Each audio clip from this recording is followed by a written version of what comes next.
দেখে চেনার উপায় নেই, এটি আওয়ামী লীগের দলীয় কার্যালয়। দীর্ঘ ১৬ বছর সরকারে থাকা দলটির কেন্দ্রীয় কার্যালয় ভুতুড়ে অবস্থা। আগুনে পুড়ে ছাই, নেই কোনো দরজা, জানালা কিংবা নিরাপত্তা বেষ্টনী। ৭৫ বছরের রাজনৈতিক ইতিহাসে ভয়াবহ নির্মমতার শিকার স্বাধীনতার ইতিহাসে সম্পৃক্ত রাজনৈতিক দল বাংলাদেশ আওয়ামী লীগ। তারিখের পরে যখন নাকি প্রধানমন্ত্রী শেখ হাসিনা গণভবনতে ভাগা গেল, তখন ২টা ৩০ যখন ভাগার সিদ্ধান্ত করল, তখন ২:৩০টার দিকে party office, Bangabandhu party office ভাঙচুর করা স্টার্টিং হয়ে গেল। ৮টার দিকে হিরঞ্চি সাধারণ পাবলিক জনগণ এসা ভিতরে যত মাল সামান যা আছে সব নিয়ে গেল, লুটপাট করে, এবং এখনও নেয়। ছাত্র জনতার দেওয়া ক্ষোভের আগুনে পুড়ে ধ্বংসস্তূপে পরিণত হয়েছে দলটির কেন্দ্রীয় কার্যালয়। নেতাকর্মী বিহীন এসব পোড়া ভবন এখন পরিত্যক্ত অবস্থায় পড়ে আছে। বিভিন্ন লোক আসে প্রসাব করে জায়গা। স্বাধীনতার সাথে সম্পৃক্ত রাজনৈতিক দল বাংলাদেশ আওয়ামী লীগ প্রায় দীর্ঘ ১৬ বছর ক্ষমতায় ছিলেন। আওয়ামী লীগের বঙ্গবন্ধু এভিনিউর কার্যালয়টি বর্তমানে একটি ভুতুড়ে কার্যালয়ে পরিণত হয়েছে, যা ভাসমান মাদক সেবীদের আড্ডায় পরিণত হয়েছে। ছাত্র জনতার অভ্যুত্থানের মুখে গত ৫ আগস্ট শেখ হাসিনা সরকারের পতনের পর ঢাকার রাস্তায় লাখ লাখ মানুষের বিজয় মিছিল নামে। এসব বিজয় মিছিল থেকে বঙ্গবন্ধু এভিনিউতে আওয়ামী লীগের কেন্দ্রীয় কার্যালয়, ধানমন্ডি ৩-এ আওয়ামী লীগ সভানেত্রীর রাজনৈতিক কার্যালয়, দলের সম্পাদক মণ্ডলীর নেতাদের কার্যালয় এবং তেজগাঁও ঢাকা জেলা আওয়ামী লীগের কার্যালয়ে ভাঙচুর অগ্নিসংযোগের ঘটনা ঘটে। প্রতিদিন এখন উঠলে দেখতে পারবেন যে হিরঞ্চিরা এটা ভাঙতেছে, ওইটা ভাঙতেছে, পার ডে নীতি আসছে।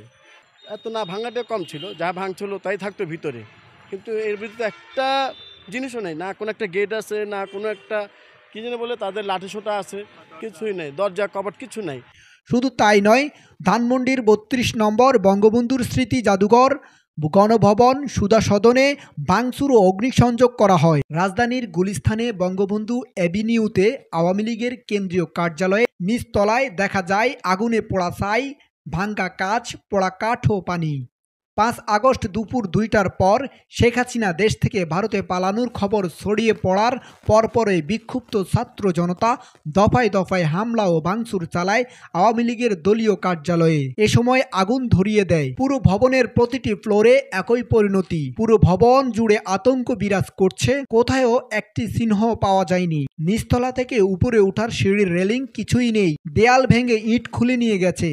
দামি দামি ফার্নিচার আসবাবপত্র লুটে নিয়ে গেছে, লিফট পর্যন্ত লুটকারীদের কাছ থেকে রক্ষা পায়নি। রাজকীয় ডিজাইনে সাজানো প্রতিটি কক্ষ ভেঙে তছনছ করে দিয়েছে। প্রতিটি ফ্লোরে দেয়ালের আগুনে পোড়া দাগের চিহ্ন স্মৃতিবহন করছে। মিছিলের থেকে আগুন লাগায় ঢাকায় সবাই গেছে, যেদিনকে হাসিনা পদত্যাগ করছে। আসে না, অনেকের ডর ভয়ে আসে না। ওয়াশরুম পর্যন্ত ভেঙে নিয়ে গেছে। দেখলে মনে হবে এটি কোনো পরিত্যক্ত ভুতুড়ে আস্তানা। দ্বিতীয় তলায় ফ্লোরে পানির সঙ্গে মিশে আছে আগুনে পোড়া কাগজপত্র ও বিভিন্ন আসবাবপত্রের ধ্বংসস্তূপ। দ্বিতীয় তলার ফ্লোরে পানির সঙ্গে মিশে আছে আগুনে পোড়া কাগজপত্র ও বিভিন্ন আসবাবপত্রের ধ্বংসস্তূপ। এইভাবে প্রতিটি ফ্লোরে আগুনে পোড়া কাগজপত্র ও ভাঙ্গা কাচ এবং পানি দেখা গেছে। তবে এসব ফ্লোরের মালপত্রের পাশাপাশি কক্ষের দরজা, জানালা, গ্রিলের পাশাপাশি অফিসের নিচে বড় কাঠের দরজাটিও খুলে নিয়ে গেছে লুটপাটকারীরা। কেউ ঘরে আগুন ঘর পড়ছে, কেউ আলু পোড়া দিয়ে খাইতে যায়, আবার কেউ মনে করেন যে ওইখানে নিবাইতে যায়, কেউ যায় লুট করতে, এরকম কিছু লোক আছে।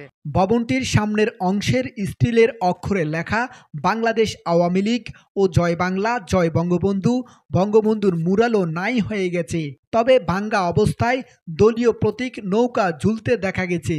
ভেঙ্গে গুড়িয়ে দেওয়া হয়েছে নামফলক। দলীয় নেতাকর্মী শূন্য আওয়ামী লীগের স্থায়ী কার্যালয়টি এখন অনেকটাই পরিত্যক্ত ভবনে পরিণত হয়েছে, যা এখন ভাসমান মাদক সেবী ও পথশিশুদের আড্ডাস্থলে পরিণত হয়েছে। কার্যালয়ের পাশের দোকানিরা বলছে, ৫ আগস্ট বেলা ১২টা পর্যন্ত নেতাকর্মীদের উপস্থিতিতে সরগম ছিল আওয়ামী লীগের এই কার্যালয়। বেলা ১টায় পরিস্থিতি অনুমান করতে পেরে কার্যালয়ের প্রধান ফটকে তালা দিয়ে চলে গেছে নেতাকর্মীরা। আওয়ামী লীগের বর্তমান অবস্থার জন্য তাদের কৃতকর্মকে দায়ী বলে মনে করছেন রাজনৈতিক বিশ্লেষকরা। এখানে নেতাকর্মীদের কোনো আনাগোনা নেই। গত 5 আগস্ট বাংলাদেশ সরকারের সাবেক প্রধানমন্ত্রী শেখ হাসিনা দেশ ত্যাগ করে ভারতে অবস্থান করার পর থেকে বৈষম্য বিরোধী ছাত্র আন্দোলন থেকে শুরু হয়ে ক্ষোভের আগুনে পুড়ে আওয়ামী লীগের এই কার্যালয়টি। স্বাধীনতার সাথে সম্পৃক্ত রাজনৈতিক দলের এমন বেহাল দশা দেখে হতবাক আওয়ামী লীগের নেতাকর্মীরা। এই আওয়ামী লীগের কার্যালয়টি একটি রাজকীয়ভাবে নির্মাণ করা হয়েছে। বর্তমানে কার্যালয়ের ভিতরে একটি আসবাবপত্র নেই, দেওয়ালে ছেয়ে আছে কালো ধোঁয়ার অন্ধকার আচ্ছন্ন পরিবেশ। এখন শুধু আছে পোড়া খাঁ খাঁ করা এই ভবনটি। গাজী মহিনুদ্দিন, স্বদেশ বাংলা, ঢাকা।